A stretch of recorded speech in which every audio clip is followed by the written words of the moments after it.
Knows what he wants out of Calgary. He has a great vision. It's a vision that I want to be a part of. This is the We Believe in Calgary podcast. I believe in Calgary. I believe in Calgary. I believe in Calgary. I believe in Calgary. We're here to give voice to the Zane Novak 2021 Mayoral Campaign by speaking to community leaders, local entrepreneurs, and civic visionaries about the issues and innovative ideas that affect Calgarians. Join us every second Wednesday leading up to the municipal election on October 18th. Daniel Monzon, thank you for joining us today on the podcast. Oh, nice to be here. Yeah, so we're going to start with a super simple question. What is your Calgary story? That is a simple question. So first of all, again, my name is Daniel. I've been here for almost 26 years now. Came here when I was 10. Originally from Lima, Peru. And like most Calgarians, not originally from Calgary. And yeah, I've made Calgary home for the last 26 years. I have had the opportunity to move out and live at other places closer to the beach and way warmer. But they didn't feel like home. So definitely for me, Calgary is home now. Awesome. To get things started, today we're talking about disabled services in Calgary, and we are wondering what kind of challenges you've had to overcome as a person with disabilities in Calgary, but also back home in Peru. No, for sure. And I can give you a little bit about my background to let all our audience know a little bit about me. So I was born with one arm and one leg. I have my left hand or my left arm and hand, and I have my right leg and foot and feet. So foot or feet, I guess, feet. And then, so that's how I was born. My mom, she didn't take anything bad. I mean, no alcohol, no drugs, nothing like that, no smoking. I was born in 84. And the reason I'm saying that, it has to do with one of the reasons why they thought I was born, how I was born. So what I have, it's called, in the abbreviation, I don't know the full name, but the abbreviation is FU. So I think it's for femur, fibula, uvula. So that's the bones that are missing in my body. Okay. So the reason I say 84 is that the only thing they could associate it with, and there are actually cases around the world that have similar things that I do, that what I have, and it's like 0.00005% of the population, but it could be the closest thing they can accredit it to is Chernobyl. So Chernobyl happened in 83. People that have this kind of disability were born between 83 and 80, like early 85. Around that age, around that time. So the only thing they can, and again, this is all over the world, not just in Latin America, because again, I'm from Peru, but this happened in, as far as in Africa, Asia, Europe, North America, and of course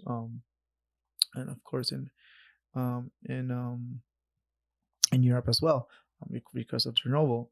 So people were a little weirded out why this was happening with kids all over the world, and that's the only thing they can kind of think about.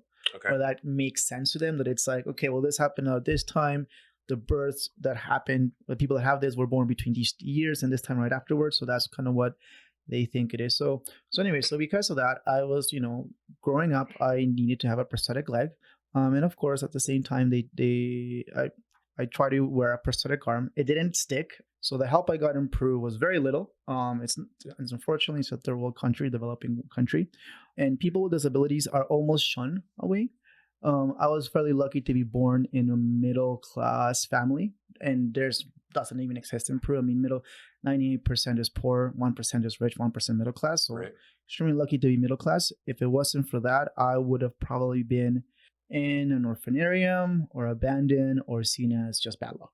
Right. The cost of having, and it is expensive having a kid or a loved one who has a disability. The medical bills and everything, it is quite expensive.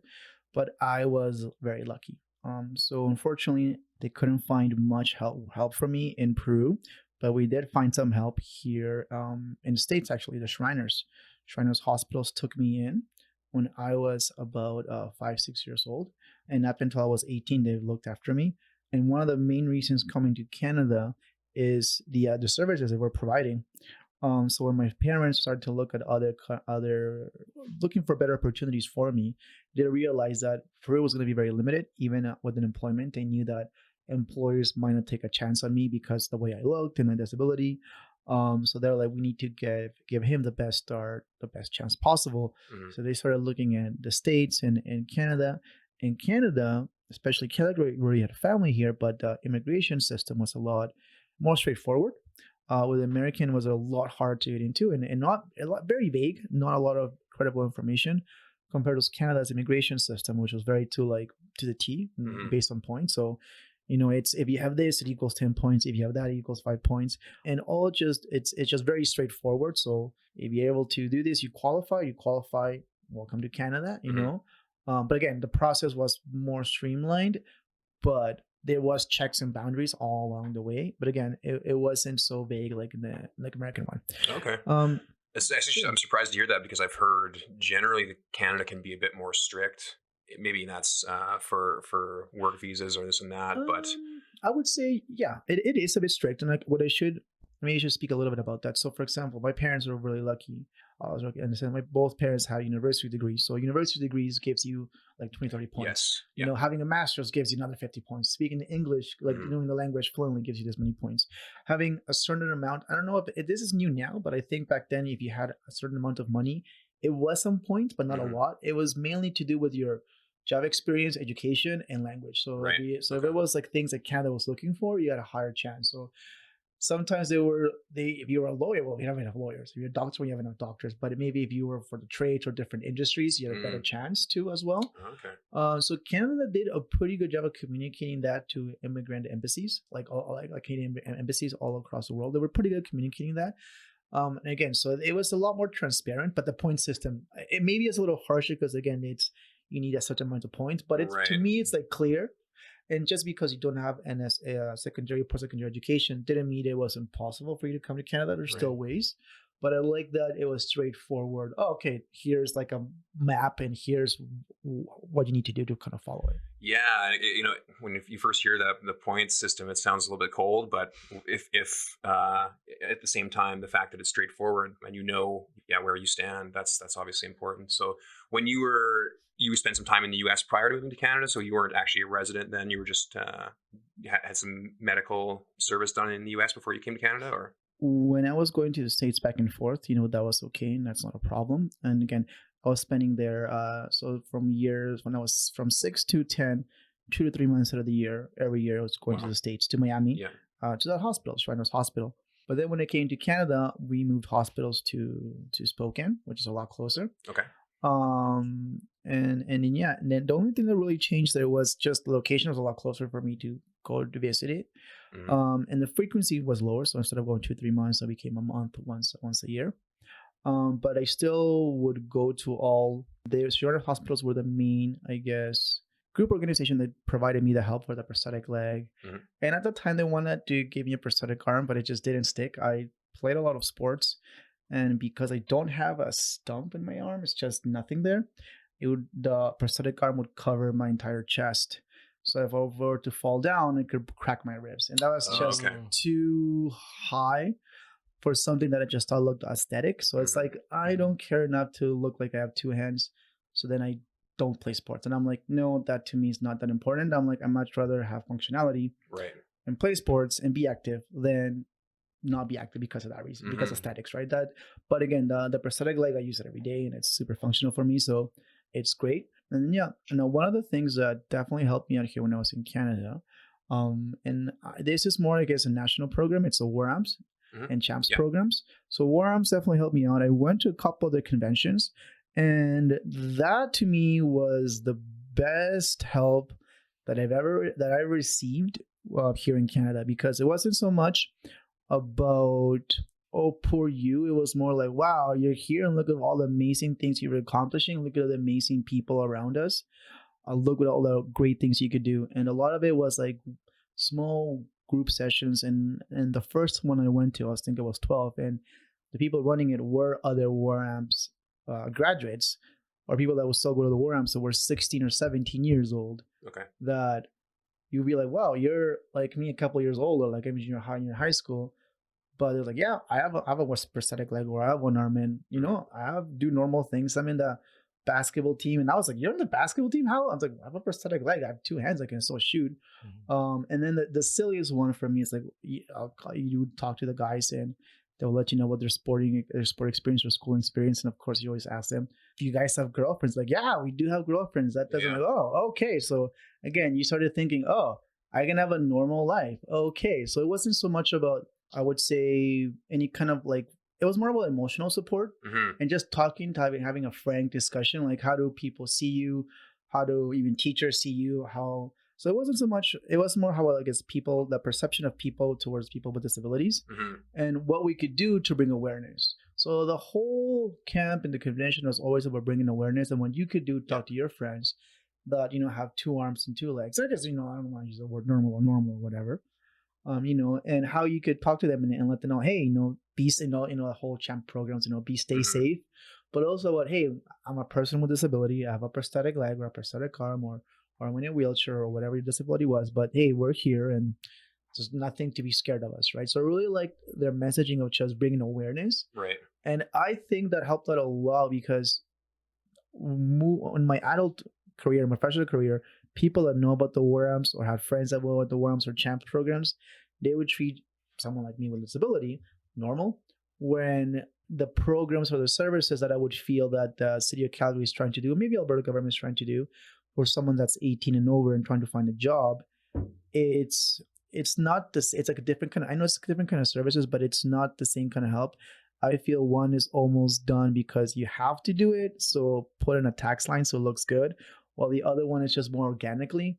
Like the war amps wasn't there to, like, really wasn't built as like, okay, we're gonna bring awareness of disability. It's more like we're gonna provide services to our war amps, to our war veterans coming from World War II or missing limbs, providing them prosthetic legs. Right. Which out of that grew this community of people working together and helping each other and just sharing their stories and bringing awareness to the disability community.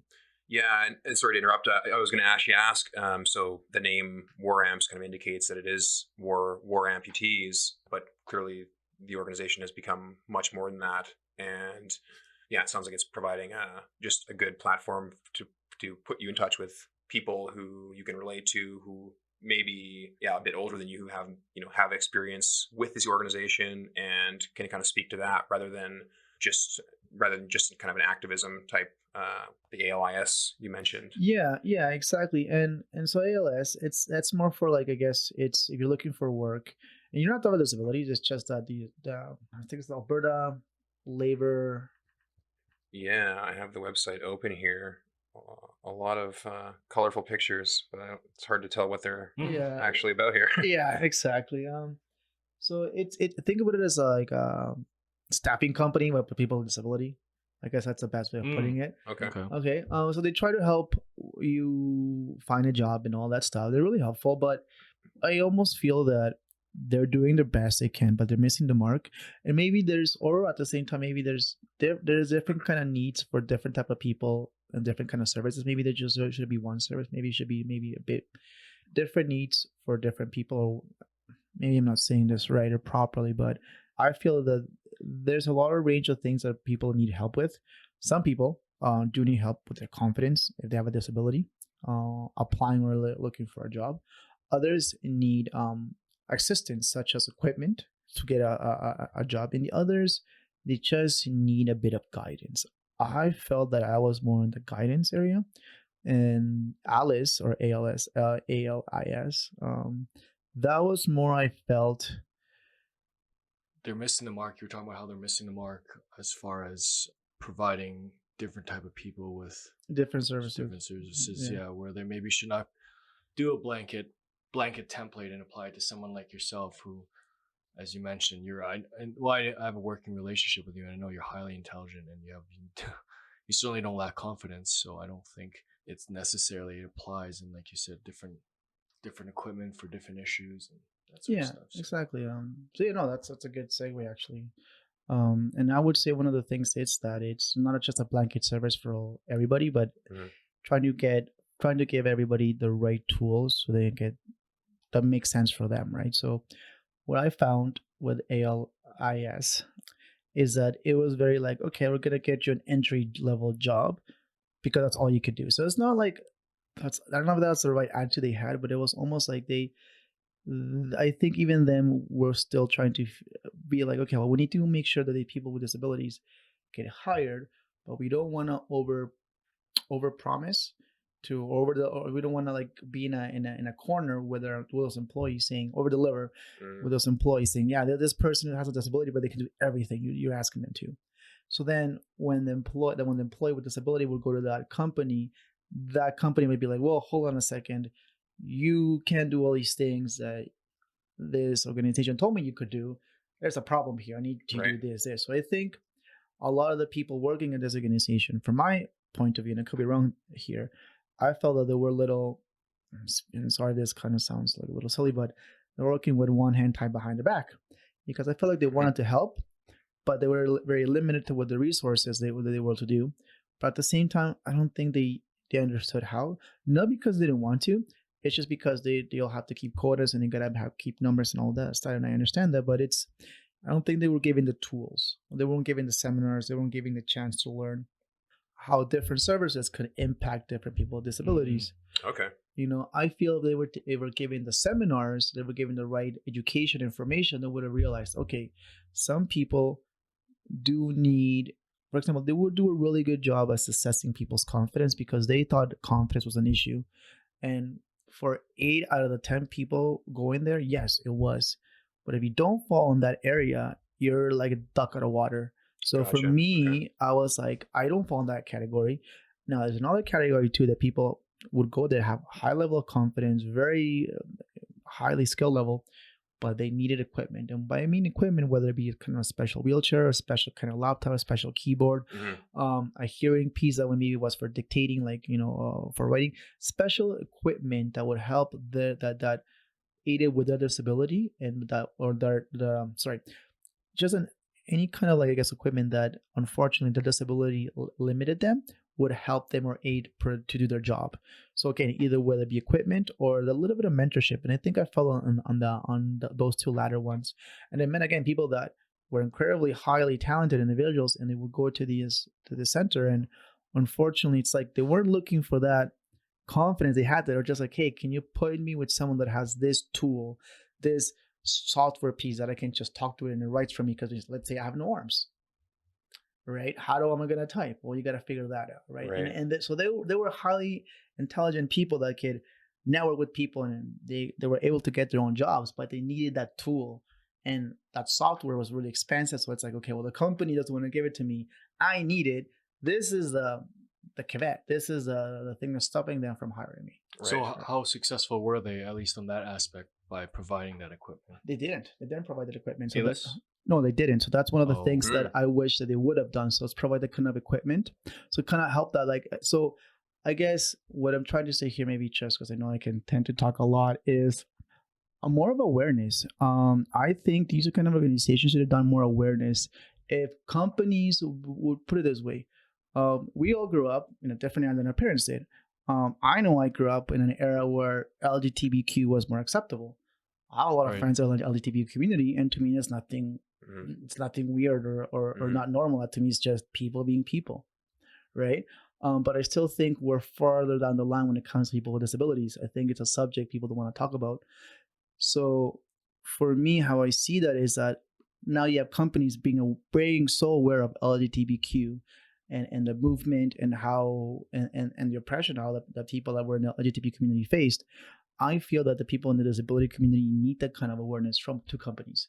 So the government is, I think, a better job of a government or the city council would be to bring awareness to, like, the small businesses, to the larger corporations, that people with disability can provide service, can provide you with work, can actually are very skillful. I think that would go a longer way than, in my view, trying to place them in jobs that are just entry-level jobs. And it almost seems like you don't believe in the person. It's like, okay, you're gonna start here. Nothing wrong with starting at the bottom. And we all got to start somewhere. But the way they were communicating is almost feel like you should count your lucky stars that you have this, entry-level job. And if you're 10 years from now, you still have that, you count your lucky stars. And that to me was like really depressing. It's like, so I gotta hope that I get an entry-level job and that's it. That's as far as I'm gonna go. Right. Where that to me was like, no, I want to go a lot further than that. But I understand that everybody's different. right? But I felt that it was almost seen like as a, oh, we gotta do this. I'm the government. We gotta help these people. Right. Let's just give them jobs. Right. Here you go. But not really tackling the issue. And I think if you give, let's say, you would have given me $1,000, I would have put $1,000 in advertisement or $1,000 in an outreach program to companies, and instead of, let's say, hiring. Again, I know $1,000 is not a lot, but again, it's just all, just pretend here. And instead of using the money to hire people, I would maybe put it to promoting. Maybe even hire a facilitator that can go into these companies and talk to people. Hey, this is how someone with disability can help you in your organization. And a lot of people aren't aware of this, the tax breaks that you can get by hiring someone with disability. I think that will be more valuable. Okay. Because then it opens the minds up and they're like, wow, okay, a person that is in a wheelchair can do all these things. I didn't know that. I had a big, huge misconception. And it doesn't mean a person's bad, it's just we're unaware. Okay. So maybe a more focused approach and, maybe not such a one size fits all, just here are the tools to do that, but more a specific approach for each individual and education. I got a question.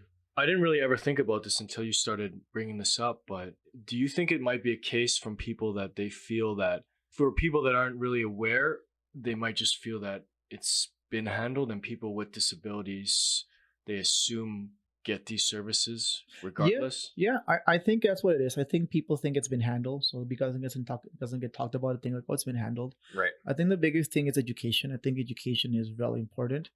I remember people always ask me like, wow, you this is something that happens to me on a daily basis. Let's say I'm at a coffee shop or a restaurant. Well, before COVID, maybe not so much on a daily basis now, but before COVID, coffee shop or walking around town, I would have some random stranger approach me and be like, wow, you're here. And I'm like, yeah, where else am I supposed to be? And what they meant by that, it's like, wow, you're the person with a disability and you're visible and you have a prosthetic leg and you're walking like you're a normal human being. And I'm like, yes, I am here. And they're not trying to pander me or anything like that, but they're just so shocked. The expectations are just so low, basically. Exactly. The expectations are so low. And I've been asked a couple of times, what do you do? And I'm like, oh, I have my own small company. And then they're like, wow, really? And I'm like, yeah, really? and again, its expectations are set so low and it's frustrating. Like, I mean, I think, and at the same time, I think maybe my own community, the disability community, I don't think it does a good job at it too. I heard this once and it's really upset me. It really, really upset me. I could almost say shook me to the core. I was with the disability group. I won't say who, but it was just in a group and we're having a discussion. And someone said, yeah, you should come over more often. We even have our own jokes, disability jokes, because we even have our own food. And I'm like, what's a disability joke and what's disability food? It's like, oh, crap dinner. Because if you have a disability, you're an age and you're poor, so all you can afford is crap dinner. And that to me was like, that's such a defeatist attitude to have.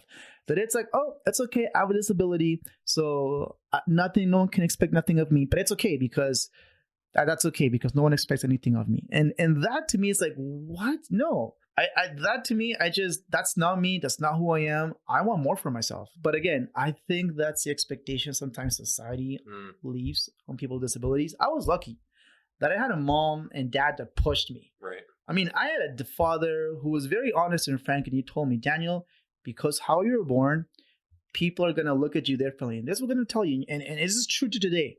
If I do something wrong, crap, it's because of his disability. If I do something right, they'll say, wow, he did it in spite of his disability. Right, right. So either way, I win or lose, either way, that's how they're playing it almost, right? Well, you're putting someone in a box at that point, and it's a self-defeating mentality because...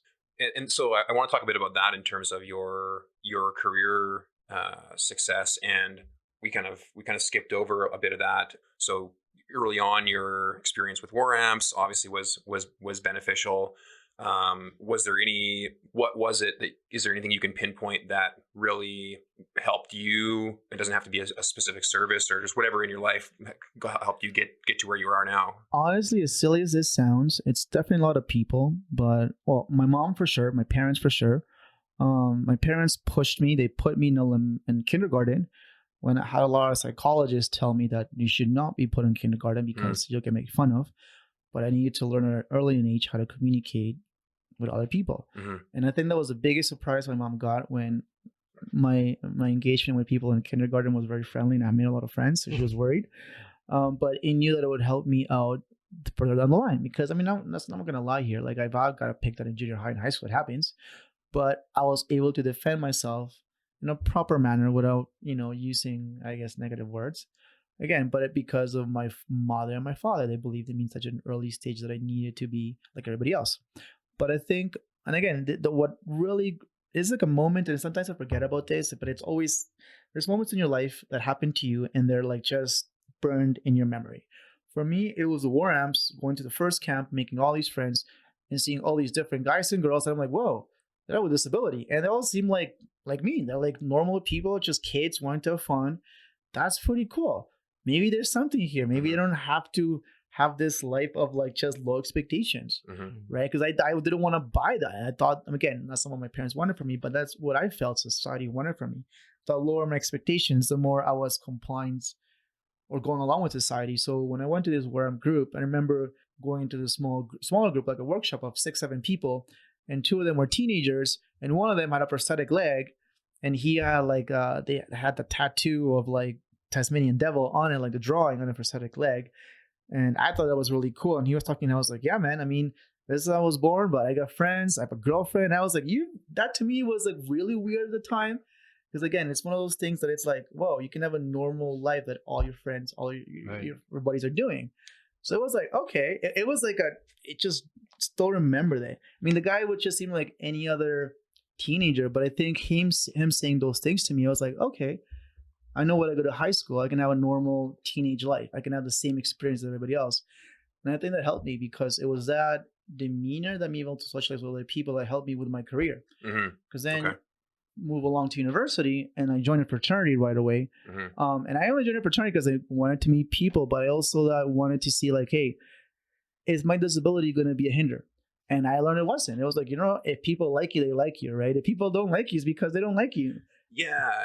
No, and sorry to jump in there, but something you said there a little bit earlier about, going to preschool, even though some professionals are recommending, no, you might get made fun of, this and that. But, I went to Montessori elementary school in BC, and, so Montessori is well known for integrating people from all walks of life.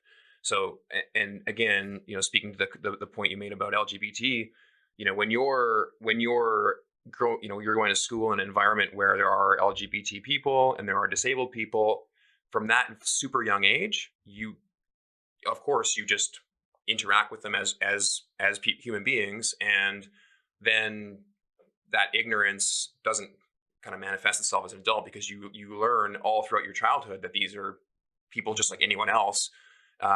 Whether they have a mental disability or a physical disability or they're different color skin or different religion, whatever. Really good point that you brought up, because in my interactions with Dan, I think it's because you were put in, kindergarten and having a normal, so-called normal experience. In our interactions, I don't ever see that. And it's almost the way you project yourself. However, if you're handheld through life, and your behavior becomes different and you start, thinking differently, it can affect the way you project yourself. I mean, when I talk to Dan, there's no indication of any kind of, disability. I never think of him of that way. And yeah, I think it's kind of important not to, if at all possible, to shift people's perception or your own perception of your situation. So. 100%. I mean, and I feel like I'm the lucky ones. I mean, even though my disability is a visible disability, I still feel myself like as one of the lucky ones. I mean, I have friends who have disabilities who are in a wheelchair, and they look at me like, man, you can walk, I can't. Right. And I remember when I had my hip surgery and I couldn't walk for almost like 3 to 4 months, and I was like, crap, yeah. I mean, if I'm missing it, they must be really missing it, right? So even with my limitations, I still consider myself very lucky, and it's kind of like a catch-22 kind of question I always wonder about myself is, would have I been this sociable if I wasn't born with my disability? I'm not sure. I think it was my mom pushing me at an early age to be social and to interact with other kids at a young early age made me social. Yeah. Maybe I would have been an introvert because I consider myself an extrovert, which me being an extrovert has led me to a lot of opportunities. I mean, and I'm going to call the kettle black, but let's be honest. You meet me for the first time, you're not going to forget me. I'm sorry, I'm not trying to sound egotistical, but I have one arm and one leg. How many people with one arm and one leg do you meet? Not very many. So when most people, it takes them 7 times to remember you, you meet me once and you remember me. So it's good for business. I'm not gonna lie, it's good for business. So I mean, I'm the type of person that if you have a lemon, you make lemonade. Absolutely. You know, it's a good mentality.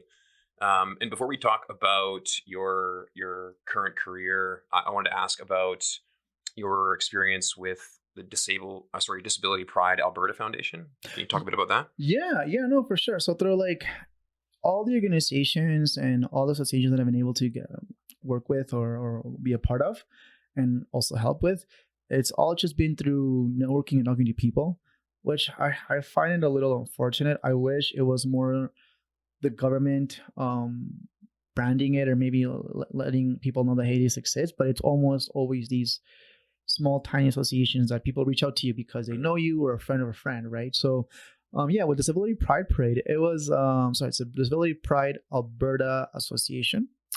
And this started in 2018. Yeah, 2017. And 2017, with 2018 being their first year they had a parade, I believe. And that's when I took a part of. So I helped them out. I volunteered my time.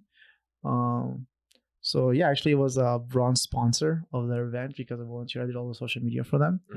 And what they do is just wanted to bring awareness about disabilities, and I really liked the project. It was all about having pride in your disability, not really hiding or shaming it, but being an awareness and how it makes you, right? And instead of being so shy about it, and it was all about just being just showing your pride, showing that, hey, we're here, we're a community, we're not just a small fringe group to be ignored. We and there's a lot of us here.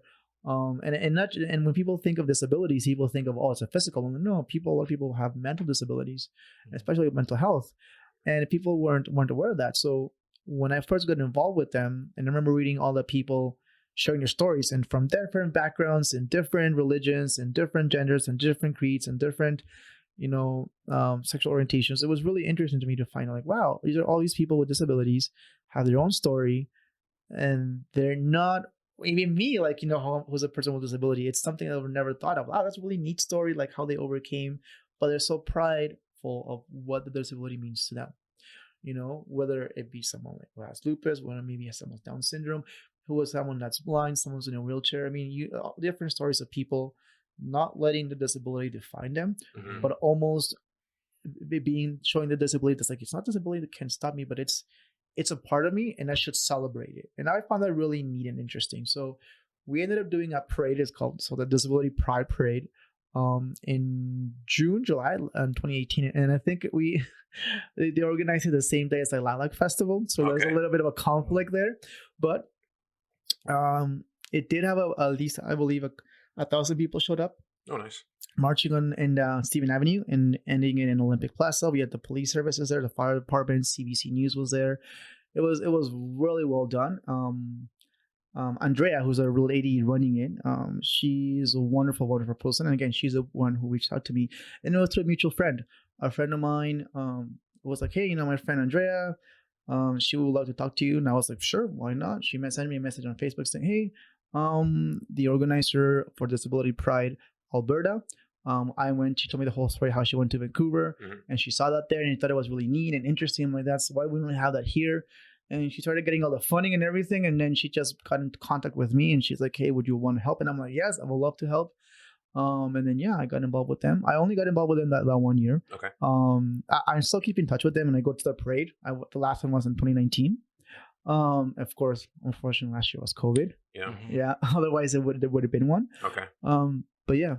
Well, it's good to hear like that. It sounds like the city was involved to some extent, and it sounds like this is an independent organization that put this on, though. Yeah, it was a fully independent organization, and by I mean the city getting involved, I would say individuals, not the city of Calgary itself. Okay. So and that's where you almost feel there's a problem unless it's citizen led. It doesn't happen, and then maybe this could be an opportunity for the city to really push for that. Right. But again, maybe it's not a hot topic issue. Maybe we're not. again, Well, it's frustrating. Yeah, maybe it should be. It should be, but they're like, Cal was saying, maybe because they're saying, okay, it's not being talked about. Or sorry, you, Simon, said it. Maybe because it's not being talked about, then it's good. Nothing to be fixed. Let's move on. Okay. Yeah, and like you said, with COVID, I think there's a lot of challenges in terms of continuing these types of services, and that's a question I actually had in general. Have you found since COVID there's been any changes to services being offered in that not just in Calgary but generally? How's that affected your community? I would say I'm not the best person to ask that question, and the reason why, my experience with it, and I think it was just to do with my experience with ALIS. So I kind of just done my own thing. And what I mean by that is just I was lucky enough to be partnered up, or people contacted me that are within the disability community, and they wanted to do things on their own, right? And they wanted to showcase and bring awareness to it. I mean, one of them was a small company called Allels that started out of Lethbridge, from 2 UFC graduates, so go UFC. And I was actually their thesis, their project was my cover leg, which actually someone saw at the Talent Center, and then eventually someone saw it in a magazine because they liked it so much. Eventually they contacted her, like, can we make these? Can you make these for us? And that became a business for her. But she was wanting to bring awareness, and her whole idea was she used to be a model when she was 16. And then she stopped modeling, but she still wanted to. She loved the fashion industry, and she's like, "What can I do with my environmental design degree?" And that's her master's. And she thought, you know what? Want to put the two and two together. And one of her friends had a disability, had a prosthetic leg, and she was always complaining that, man, I gotta wear these prosthetic legs, and when I want to wear a summer dress, it doesn't match. It looks like, because the prosthetic legs back then, it would look like you either get like a wooden one or a titanium made, and the titanium made it's actually lighter than it sounds, but it was just a metal pole. So not really pretty to the eye, to the sight, and not especially wanted to wear dresses if you're a girl. So my friend Macaulay Warner, that's the lady who owns Allels, she was, hey, why don't we put two and two together? I'm sure I can design some kind of cover, something. So she came up with the idea of a cover, and it was 3D printed. So she 3D printed this cover, and she was gonna help her friend out, but her friend ended up getting, I think, a scholarship or something. She ended up moving out of town, so that she lost her model. So then she started talking to her friends about her project, and her friend was like, "Oh, you need someone who has a prosthetic leg." Well, my friend Daniel has a prosthetic leg. We're gonna put you into the contact and kind of go from there. We sat one day for coffee. She told me her idea, and the first thing I thought was, why didn't I think of it? Why didn't someone with a disability think of it? This is genius. It was a very genius idea, and I'm like, I love it.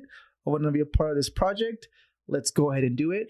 And I ended up being her school project, and then from then, 3 years later, she has her own small business.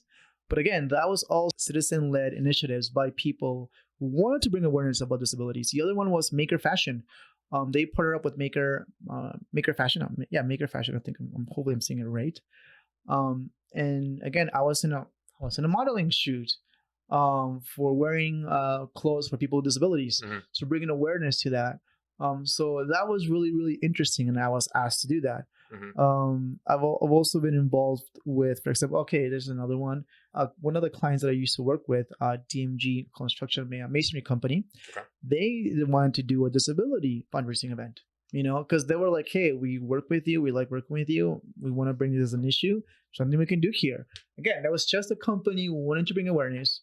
It was nothing. It was just a citizen. So they're like, hey, we want to bring awareness. We want to do something good. That's it. So all these, it was always all the, I guess, associations or groups or benefits that I've seen that has really made an impact for myself, or that I've seen has made an impact for other people, whether it be that Allels company for the prosthetic leg covers, whether it be the Disability Pride Parade, whether it be a fundraiser. It's always been led by citizens, and it's never been led by city or government. From my point of view, my feeling, and I feel the biggest thing is not so much. I'm not looking for a handout. I'm not looking for like give me a job or no, but it's like education. I think if you were to educate businesses, I mean, I'll be honest, the worst experience of my entire life was I was 14 years old and I wanted to get a job, and I applied at every place I could, and I got a call from 7-Eleven, and they're like, yeah, we want to look for your resume. It looks awesome. I went there. And within 5 minutes, they were like, you can't do this job. They looked at me up and down and they couldn't do this job. And I'm like, what can? You can't lift these boxes. Right. Just like that. That's just like that. And I was 14. What am I supposed to? I went home. I cried. I didn't tell my mom because I didn't want my mom to feel bad about it. Yeah. And I felt like, what am I supposed to do? Like, I'm going out there, dropping resumes, doing what I can, and I can still get a job. Now, maybe it wasn't the right job for me. Maybe I was still 14 and I should have thought maybe I couldn't do that. But at the same time, I'm sure they could have put me as a cashier. Maybe they couldn't. I don't know. But it's those instances that I'm sure that if I was, quote unquote, able-bodied, wouldn't happen. But I feel that person that did that wasn't a bad person. They were just uneducated. And I feel that they were educated. And not what I mean by education, like, higher education, no, but they were just aware of how people with disabilities are able to do jobs. That question wouldn't have brought up. And they would have been like, okay, you might not be able to lift this box, but you can do inventory for me. Or you can do this for me. I'm like, okay, I can work with you. This is something I can do. Or they would have been aware of the services that maybe the government could provide, whether it be tax breaks or equipment or maybe an extra aid. Who knows? But I think it's that's missing, the disconnect, is that education. Because again, it's not about government shouldn't be there to place jobs, but I think government should facilitate and cut down the red tape. And I think cutting down the red tape would be education. Okay. So while we have you on the air, and since we're talking about this, I actually was wondering if you could tell us the story again of I know it wasn't Machu Picchu, it was an Incan trail though that you hiked. Yeah, I did. I actually did one. So it wasn't the Inca Trail. It was actually Huayna Picchu. So Huayna Picchu is a mountain next to Machu Picchu. And for you to go out in that mountain, you got to sign a waiver that if you die or you fall, they're not going to find you. Oh, boy. Because if you fall, the jungle just eats you. Oh, yeah. It eats you. And it takes 3 days for a helicopter to get there. And they'll do it, but they're you're gonna be wasting millions of dollars out of your own pocket, or your family will, because they're not gonna find you. Just jungle swallows you up. So you gotta sign a waiver. So you sign in at a time, and then you gotta sign back out. And if you don't sign back out, they assume you're gone. They don't look for you. You're just gone, right? But you gotta sign that waiver. Now you're supposed to be in extremely high physical condition to do that. And there's areas where if you fall, it's like a 20, 30, 40 feet drop. And then, of course, further until you hit something and then you keep going down more, right? I remember telling all my friends and my parents, and they were not happy when I wanted to do this. They were like, why are you doing this? I'm like, because I want to do it. So, but why? You could die. And I'm like, I'm not going to die. Sorry about that. I'm not going to die. I just got to be prepared, right? And they're like, but why? I'm like, because I want to be able to do something. You can't do it. I'm like, why? Because you're telling me you can't do it, or because you think I can't do it? Right. And of course they always be like, Daniel, you're dangerous. This is dangerous. Why? You're taking care of yourself. This is dumb. You gotta say your limitations. There's some things you cannot do. And I'm like, okay, I get that. Now, I was telling you that I was just going to do it on the whim. I want to understand. Recently, but I've been training for the gym for last year. I got myself a trainer to train me on how to hike mountains. And I even showed him the videos and we went over areas where the rocks or the stones would be so high, like 2 meters high, where, okay, how am I going to climb this part? And we figured that out step by step. Yeah. And then when I went to even Peru and I acclimatized myself, I went 2 days beforehand to acclimatize myself. I also started doing a lot of training when I was down there too as well, because I was there for 2 months before I did this climb. So I put in a lot of effort and training and work behind it. Right, and I watched all the trail videos again and again and again. So I knew this was an easy spot. This is a hard spot. You gotta watch out for this slippery part. Like, it was a lot of training and muscle memory going behind it. So when I did it. It usually takes an hour up, an hour down. I did it an hour and a half up, an hour and a half down. Wow. So only an hour extra more. I wasn't the first person with one leg to do it. There's actually like a lady who did it who has no legs. Okay. Which I was like, that was impressive that she did that top. But when I did that top, and I climbed to the top of the mountain, and my arm was all bloodied because it was just cut from everywhere, and the rocks, it's just how it was. But the coolest thing going up about that trip, about that climb, halfway through the climb, and I did that with my 2 buddies. And again, they were just there. They weren't like carrying me. It was just me going on my own, but they're just there for support, like, emotional support. And we were climbing up there. There was this guy from Peru going down, like just running down the steps, like just little tiny steps, just running down like nothing, like almost like an incline. And he could have easily fall, but he just wasn't. Really great balance. And he's just coming down, like singing, like it's not a big deal, like do, like whistling and singing and being cheery. And he looks at me, and he's like, "How did you get here?" It's like, that's impressive as hell. You keep going, man. The top's almost there. You're like just halfway there, but keep going. Yeah. And I'm like, thank you. And I tell him in Spanish, and he's talking in Spanish. He's like, where are you from? I'm from Peru. You're from here? And he starts swearing in Spanish. Like, no, you have to do it. So he now starts singing, full on singing. And this like Peruvian song, like a cultural song, he starts singing like on top of his lungs.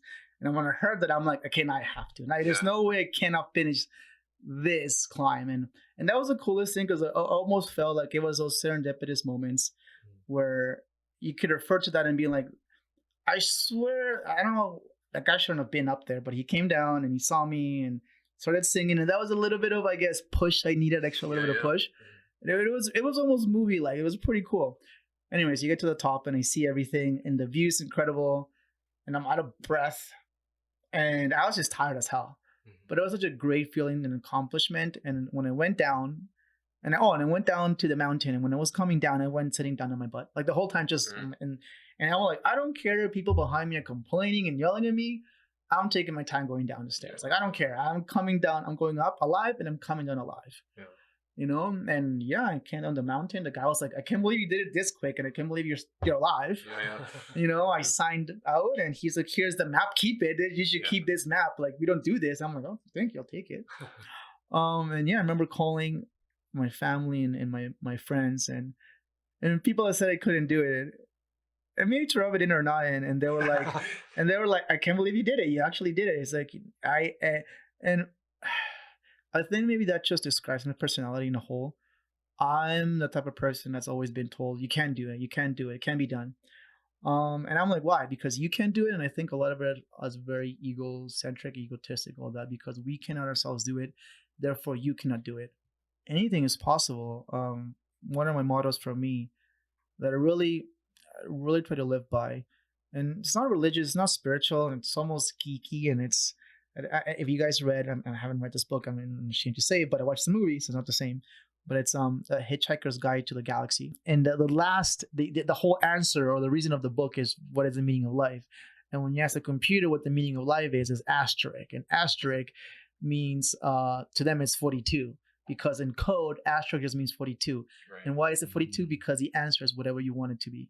So when you ask what is the meaning of life, it's just asterisk, because asterisk in code it could be 42, it could be any number, whatever you want it to be. Jump ahead now to talk about your career, your work experience. So obviously, fast forwarding from age 14 and having those frustrating experiences with hiring, then you've obviously you've carved out a niche for yourself. What are you doing now? I do data analysis, but it's also a niche that I carved for myself out of a need for myself. Out of university, coming out, every UFC student here, I think, wants to go into an oil and gas program. The executive programs. You all heard of the executive programs. I passed the test for the executive programs, and I went to the interviews. And unfortunately, the only thing that was holding me up for getting those executive jobs or executive programs for those 3 years, insurance. I couldn't be insured. Oh, okay. I won't say the company, because they were really honest with me, and they looked at it. We have many conversations around the situation, but it would have cost them $1 million to insure me in the field. Right. Okay. It's just that they're like, we're trying to, but they can't. So it's like, that's where I see a problem of red tape. That's where I'm like, a company is willing to train me for those 3 years in executive programs that are so coveted. Right. So I have the brains, I have the talent, but they couldn't insure me because of that, because of my disability. That's where I feel that the government should step in and cut that red tape down. It's like, how can we educate insurance companies? How can we educate, so I don't think this is a job of that company, but it was more of the fault, I would say, of the insurance. I think that's maybe where, again, education from the government, regulation could have been like, hey, this person, yes, he does have a disability in his social insurance number. That's what the paper says. But you don't need to have this super high level cost to insure him out in the field. He can be insured as a regular person, right? So little things like that, I think, would have helped me out a lot. It was that forced me into a corner to be like, well, if I'm not gonna get the opportunity to become an executive, I will give myself that opportunity. Okay. So it was just literally putting myself out there constantly. And I started small. Before all this started, I guess how I started data analysis was I was still in university and I was finishing up and doing my minor in business. And at the same time, I started volunteering for TED Talks, TEDx Calgary. Okay. Nice. And was also working at the same time. And I started working at this kind of like, I guess, net teller company, kind of like a PayPal, right? So just e-transfer companies, customer service, and I really wanted to move up into their sales area, and it wouldn't let me. Just really wanted to go into sales. And eventually went into sales for this construction software company, and I knew nothing about software, nothing about construction, like zero, nil. But I loved that it was a sales job, and that's what I wanted to go into. And it just happened to happen that at the same time I was taking university courses that were going into information systems and data analysis, and it just kind of played just a good timing, like just perfect timing, and also the volunteering. So I started, because of sales, I started noticing. They gave me a whole bunch of tools I never used before, specifically Google Analytics. So like, here's a website, here's our contact list, here's our key demographic, and here's Google Analytics. And I was like, what's Google Analytics? Oh, well, this is a site that lets you know, gives you data and information about who visits your website and when they go in, when they get out, what information is important to them, what they're clicking on. Exactly, what they're clicking on, all that stuff, right? So at first I was like, okay, that's kind of interesting. And I started paying attention location-wise. And I noticed that we were getting a lot of, now the company at the time was world service all over North America. And I noticed that we're getting a lot of traffic from Ohio and a lot of traffic from Colorado. And I was, why is that? And of course, you put two and two together and you notice that, okay, there's a huge development projects being built in Colorado and Ohio. Perfect, great, because the city council just passed, multi-million-dollar project. Great. So there's going to be construction projects being built there. And if you're a construction software company, well, you put in two and two together, they're going to need you. So I was just putting the dots, and I was like, okay, well, let's buy an ad space in Colorado and Ohio. Makes sense. Yeah. We did that, right? And then I started noticing a little bit better. Okay, well, I noticed that the people that look at our site are between the ages of 35 to 45, and they tend to look at us on a Wednesday afternoon. Okay, maybe we should put our best content Wednesday morning. Right. Or like, okay, Monday mornings we get the phone calls about the inquiries. Okay, why is that? Oh, okay, well, we noticed that this article that was a month ago about the benefits of capturing your data and capturing or managing your entire construction process online, how it was cost savings, right? So we started putting two and two together. I'm like, okay, whenever we read an article, we know within a month we're going to get this much lead generation, right? So we started using the data to make decisions, put in two and two together and things like that. And then I took that and I showed to TEDx Calgary, because we were running a summer event at the time, and they're like, we need help promoting people. I'm like, getting people to our events. How do we do that? So I kind of showed them what I was doing for that construction company I was working for. That construction software company I was working for. And I'm like, this is how you quantify social media. They're like, wow, okay, so this is how the message comes out. This is how you quantify this. This is how you measure this. This is where your keywords go. And this is where your end process goes. So it's from start to finish. I can let you know if a post goes here and it goes into Twitter, if it goes into LinkedIn, if it goes into Facebook, who your audience is going to be, the best timing to put it out, the messaging, and at the same time, what's going to be your return on investment, right? So you're able to capture all that information, and then and now we're going to get from that information the data, which is going to let us know how to improve the messaging, how to make the messaging that much better. So we could say A/B test. We can do, let's say, hey, come to this TEDx event, you'll learn a lot. Compared to like, do you want to be inspired? Come join us. This, right. And we're like, oh, you want to be inspired a lot better than, hey, come to this event. Yeah. So again, little things like that. The what resonates more with the audience, right? Yeah. So that was kind of a contract position, and then obviously you found your sweet spot in terms of what your skills. That was actually volunteering. I was working for the construction software company. That was all work. TEDx Calgary was volunteering. Okay. And I showed them how to do that, and they were like, what? They were really impressed. And that's when I got two mentors. One of them is Keith McDonald's. He works from Shell. And he was like, you need to do this as a business. And the other one was Vince Fowler. Vince Fowler is a business coach. And he was like, this is a business idea right now. This is an idea right now. Yeah. And that was like, no, this is just something this is for my job that I do. He's like, no, you need to do this. Have you ever thought about starting your own business? And when I got told that, I was like, you need capital and you need this. I was giving myself every excuse in the book not to do it. And they were like, Daniel, if you ever want to explore it, we would love to sit down with you and give you the right pointers, because there's something here. I just want you to know there's something here. And I was like, okay. And then from there, and then I think nothing much. I mean, the summer project went to success. We sold out. We even trended on Twitter. So I made them trend on Twitter, which is pretty cool. And Canada-wide too. It wasn't just Calgary. We were trending Canada-wide. So that was pretty cool to do that for the event. And then from that, I left that job that I had with a construction software company. Sure. So after working with the construction software company and learning a lot from them, I went somewhere else, moved along, and got a bigger title, but different title. But working now selling strictly software to just not any specific companies, but just a general market here. And it had to do when Microsoft was doing the transitioning from Microsoft servers to the Azure server, so on the cloud. So it was an interesting time for me, and I learned a lot about Azure. And then around that time, it was like 3-4 months into that role, I get a call from people from TEDx Calgary saying, hey, you might not remember me, but I'm so-and-so.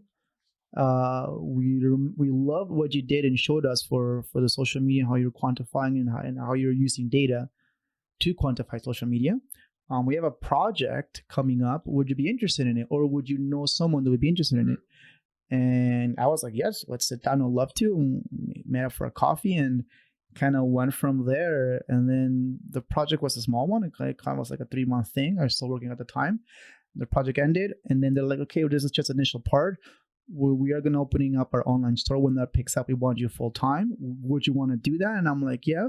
And I'm thinking nothing of it, thinking that it's like, oh, it's going to, there might nothing come from fruition. 3 months later, I get the call saying, okay, we're up again. We're good to go. Do you want to be I think they wanted me the communications manager at the time. And I was like, sure. But I came up with the idea or the deal that I was like, hey, I'll be a communications manager, but I won't be exclusive. So I'll have my own small company. I'll just provide you the service. Like, yeah, that's not a problem. Kind of started then. And I was lucky. It was like a well of a project. So I was able to quit my other job, and the client was from Australia. So to me, it was really cool having like an international client. And telling my friends, I have a meeting on Friday at midnight, because it's cool at the time, but looking back, I'm like, not so much. But if your client's from Australia, you're like, yeah, international client is kind of cool. But then, anyways. Yeah, well, it's kind of circling back to that, your opportunity with the oil and gas and how not being able to get that insurance, it kind of sounds like a blessing in disguise almost, because, and not to say that there weren't shortcomings by that opportunity not being granted, but it seems like you picked the right career field. And, obviously oil and gas, we know how well that is doing right now. Yeah. And marketing and data analytics is obviously, it's blowing up. So kind of interesting that you ended up in the trajectory that you're in based on that kind of limitation early on. No, exactly. So again, I feel very, very lucky, but again, I had the right people at the right stages of my life. I think I had someone like Keith McDonald, someone like Vince Fowler, help me along. Actually, I've also had really great people. Again, all citizen-led. There's actually an interview I didn't get, but the interview went so well. I didn't get the job, but the interview was such a great interview that I kept in touch with the lady who interviewed me, and we even went out for like dinner coffee one time. She wanted to, because I wanted her advice on transferable skills, and I think it was going for a job costing position. And again, I'm glad she didn't hire me, because I would have done a horrible job at it. I'm not estimating job costing at all, just not my area. But I really liked the company because it was an engineering firm, and I really was interested in that. And again, it was oil and gas, small company. But she interviewed me, and she was like, "This is not for you, but you're gonna go far, and let's keep in touch, because I want to know where you end up." And we kept talking, and I remember asking, I was telling her, like, I sometimes feel frustrated because, as you can see, I didn't get a job with you guys, and this is when we're having out the dinner. And she's like, but my major's in political science, my minor's in business. I feel like I'm almost, as funny as it's going to sound, at a disability because of my political science degree. And she looked at me dead in the eye. She's like, no, you're not. It's transferable skills. I see a lot of transferable skills here, right? And again, now Michelle, she's a wonderful lady. So she's African American, and she said, "Look at me, Daniel," because she talked to me about disabilities. Look at me. I'm a woman, but I'm of African American descent, African Canadian descent. People look at me right away. They're like, "Oh, you're a woman. Oh, and you're an African American. Sorry, African Canadian. And oh, wow, good for you. You're here." So she understood when I was coming from. We clicked right away, and she was like, "People are gonna ask you," and you just seems like, "Yeah, well, I get that. I get that, Michelle. I've been told that quite a bit of times." They're like, "Oh, you're here. What are you doing here?" Right? But she taught me so much about transferable skills, and almost having that attitude of like, go for what you want. People are gonna doubt you, gonna say those uncomfortable things. I get it. I'm an African woman. I get it. So I was like, yeah, no, you're right. So it was interesting. And again, I felt really lucky that I had that conversation with her, and she taught me about transferable skills, because if I didn't have that conversation about transferable skills, I don't think I would have the confidence to pursue other things. Right. And not let that stop me. And I remember even joining at the time, like oil and gas groups, because of that. In spite of that, and I was the only guy with a political science degree in the room. They're like, "What are you doing here?" It's like, I bring a different perspective. Right. And they loved that when I would say that, "Okay, you're staying in the room." And it was that. But sometimes I almost feel like, as you understood, it's like you might not be what they might not want you in the room, but you got to make them want you in the room. Right. So for her, she understood that her as a woman, Michelle as a woman, and as a woman of African descent, she understood that sometimes people didn't want her in the room because it made them uncomfortable. Just like she understood that sometimes, because how I look at disability, the real world is that some people are going to be uncomfortable by that. You're going to be uncomfortable talking about it, or even having me in the room. But you almost got to make yourself to be like, make it so they need you in the room. Right. Right. Yeah. Prove your abilities, and hopefully people will judge you on your merits, right? And get past all that initial bias or prejudice or whatever, right? So we had mentioned that you're involved in our campaign, and I just wanted to kind of dig in a little further in what you do for the Zane for Mayor campaign. Yeah. So for the Zane for Mayor campaign, I am the campaign strategist. So I guess my job is to make sure he wins, I guess, in layman's terms. I work with a lot of talented people that make my job a lot easier, so that I can just focus on the strategy itself. If I didn't have a team behind me, I couldn't do what I do. So it allows me just to focus on that. So essentially, I focus on the communication. I focus on where we're going to go for canvassing. I focus on where online ads are going to be, if you see a billboard or not in a certain location. I look at the overall strategy on what is going to take us to win this election. Luckily enough, I don't have to do a lot, and not trying to... I beg to differ. You do a lot. You do a lot for the campaign.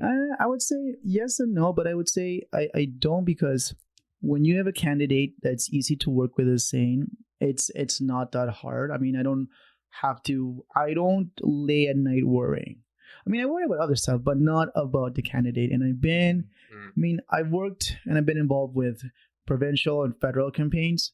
I've been lucky enough to be involved in really two good campaigns that the candidates are great, both provincial and federally. So I was very lucky in that aspect, but I've also met their counterparts who I would not, lack of better words, touch with a 10-foot pole.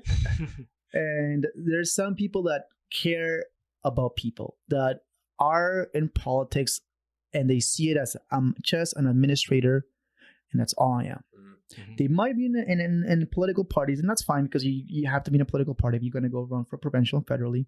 But they see themselves as administrators, and that's it. And I feel very blessed and lucky to work with people like that. And because of that, I've been able to know when you meet someone that's a politician, and I met wonderful politicians, but I don't even say the word politician. I want you to say that, because that's almost making the word a bad word. I don't think it should be, but maybe just people that had bad intentions and wanted to abuse the system. You meet them, and the moment you shake their hand, it's like, I want to wash my hand. Why are you so slimy? They have bad intentions. Right. They're trying to abuse their power. You could tell a mile away. Yeah. Mm-hmm. I feel that with someone like Zane, I don't. He just comes off so natural. He knows what he wants out of Calgary. He has a great vision. It's a vision that I want to be a part of. If it was, again, anybody else that had different vision, different personality, different persona, I would be like, no, You don't align with my views. You don't align with what I want to do with Calgary. You don't align how I see Calgary moving forward.